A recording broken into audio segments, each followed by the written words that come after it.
बिलासपुर में पुलिस परिजनों पर बनाए गए मामलों को लेकर कांग्रेस हमलावर हो गई और बीजेपी के राष्ट्रीय अध्यक्ष पर पुलिस परिजनों से न मिलने के आरोप लगा रही है। वहीं बीजेपी ने इस पर पलटवार किया है और कांग्रेस को पहले प्रोटोकॉल का पाठ पढ़ने की नसीहत दी है। भाजपा प्रदेश सह मीडिया प्रभारी करण नंदा ने कहा कि कांग्रेस लोगों को गुमराह करने का काम कर रही है। बिलासपुर में बीजेपी के राष्ट्रीय अध्यक्ष जेपी नड्डा पुलिस जवानों के परिजनों से मिले और उनकी बात सुनी।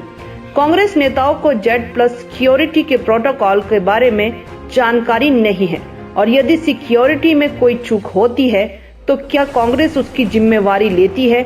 जो मामले पुलिस जवानों पर बने हैं, सरकार उसे कभी भी विड्रॉ कर सकती है। सरकार ही सुरक्षा के लिए जिम्मेवार रहती है। उन्होंने कहा कि कांग्रेस के पास न नीति है न नेता है और हर जिला में अलग अलग नेता है जो कि मुख्यमंत्री बनने की दौड़ में है। कांग्रेस सरकार के हर फैसले का केवल विरोध कर अपनी वाही लूटने का काम कर रहे हैं। हवाई अड्डे देखिए, पहली बात तो मैं ये स्पष्ट करना चाहूँगा कि जिस प्रकार से नड्डा जी का काफिला कल आया और अपना एम्स का उद्घाटन हुआ, उसमें जो है ये परिजनों से मिले और उनकी समस्या जो है नड्डा जी ने सुनी, तो उनका ये कहना बिल्कुल गलत है कि नड्डा जी उनसे नहीं मिले। व्यवस्था जो है पूरे रूप से देखी गई थी और मेरे ख्याल से कांग्रेस को जो है वो प्रोटोकॉल का पाठ पढ़ना चाहिए। अब जो है मेरे ख्याल से कांग्रेस में कोई VIP रहा नहीं है, तो उनको पता नहीं होता कि Z सिक्योरिटी होती क्या है और Z सिक्योरिटी के प्रोटोकॉल्स क्या होते हैं। Z सिक्योरिटी और Z+ सिक्योरिटी जो होती है उनकी आइटिनरी पहले ही बन जाती है और उसके हिसाब से जो है वो मुलाकात जिस प्रकार से प्रतिनिधिमंडल को करनी होती है वो पहले से ही निर्धारित होता है। और अगर आप देखिए कि बाई चांस सिक्योरिटी में अगर कोई लैप्स होता तो उसका जिम्मेदार कौन होता?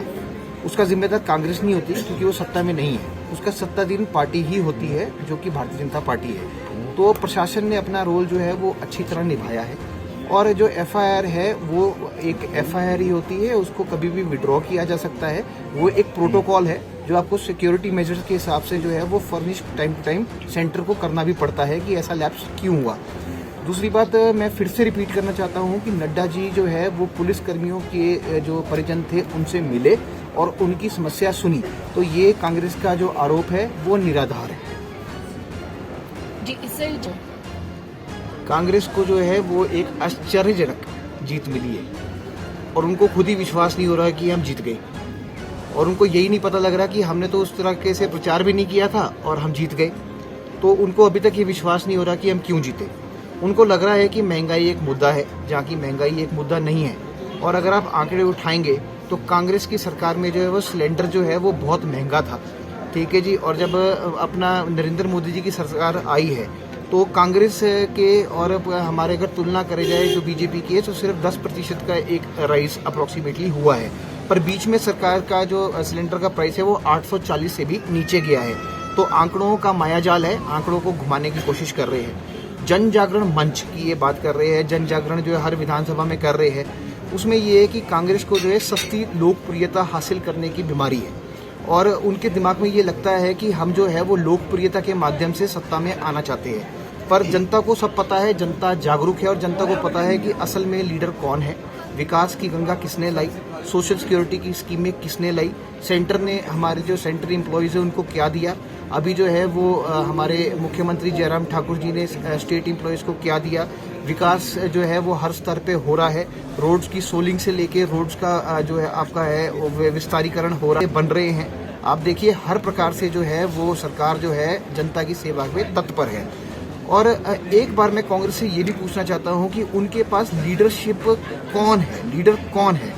एक तो उनके पास जो है वो कोई लीडर है नहीं, कोई नीति है नहीं, कोई नीयत है नहीं, काम करना नहीं चाहते, सिर्फ सत्ता के लोभ में, लालच में और करप्शन को बढ़ावा देने के लिए वो सत्ता में आना चाहते हैं। तो हम उनसे ये पूछते हैं कि आपका लीडर कौन है? अगर आप देखेंगे चंबा में इनके पास कोई और लीडर है, ऊना से कोई और लीडर है, हमीरपुर से कोई और लीडर, शिमला से कोई और लीडर। तो इस प्रकार बताए, पहले स्पष्ट करे कि ये किसके नेतृत्व में जो है ये चुनाव जीतने की बात कर रहे हैं, किसके नेतृत्व में ये जो है वो सपना बुन रहे हैं कि 2022 में आएंगे। सबसे पहली बात मैं स्पष्ट करना चाहता हूं कि 2022 में भारतीय जनता पार्टी ही आएगी और भारतीय जनता पार्टी की ही सरकार बनेगी। हमारे पास केंद्र से लेकर प्रदेश तक एक सशक्त नेतृत्व है, केंद्र में जगत प्रकाश नड्डा हमारे राष्ट्रीय अध्यक्ष के रूप में अच्छा कार्य कर रहे हैं। अनुराग ठाकुर जी सेंटर मिनिस्टर हैं। जयराम ठाकुर जी के उसमें जो है अच्छा कार्य हो रहा है और हर नीतिगत जो है हमारा एक लीडर जो है वो स्पेसिफाइड उसके परिरूप में काम कर रहा है। कांग्रेस के पास ऐसा नहीं है। उनमें जो है वो मुख्यमंत्री बनने की प्रतिस्पर्धा है और लीडर बनने की प्रतिस्पर्धा है। तो हम पहले ये पूछना चाहते हैं कि आप लीडर स्पष्ट करिए कि कौन है, फिर सत्ता में आने की बात करिए। सर, कोरोना वैक्सीन की अगर हम बात करें, देखिए ऐसा है कि कांग्रेस की एक पुरानी आदत रही है कि जब भी कोई काम होता है उससे विपरीत चलना है। तो जब भी एक सकारात्मक कार्य है उस पर नकारात्मक राजनीति के हिसाब से कांग्रेस कार्यरत करती है। जब कांग्रेस ने कोरोना के ऊपर प्रचार भी शुरू किया था तो उन्होंने वे एक वातानुकूलित कमरे से, एयर कंडीशन रूम से जो है वो प्रचार शुरू किया था। फील्ड में उतरे नहीं, जनसेवा करी नहीं। तो वो किस प्रकार की बातें कर रहे हैं कि जनसेवा और हमारी व्यवस्था फेल हुई है। आप देखिए जब कांग्रेस थी तो हमारे पास कितने ऑक्सीजन प्लांट थे और कितने ऑक्सीजन सिलेंडर थे। आज कहां तक ये नेतृत्व ने हमारे जो है ये एक पूरी फैसिलिटीज खड़ी की है।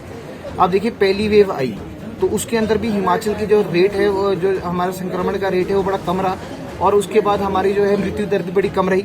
उसके बाद आप देखेंगे सेकेंड वेव लहर से बाहर निकाला। ये तीसरी लहर की बात कर रहे हैं, इनको खुद तो आंकड़े क्लियर नहीं है। आप बताइए जब भी कोई व्यवस्था खड़ी होती है, जो सरकार एक व्यवस्था खड़ी करती है, कांग्रेस उसका ऑपोजिट ही रिएक्शन पास करती है। आप देखिए जब इन्होंने कांग्रेस ने बोलना शुरू किया कि आप बॉर्डर खोलिए, जब हमने बॉर्डर खोले तो बोले बंद कीजिए।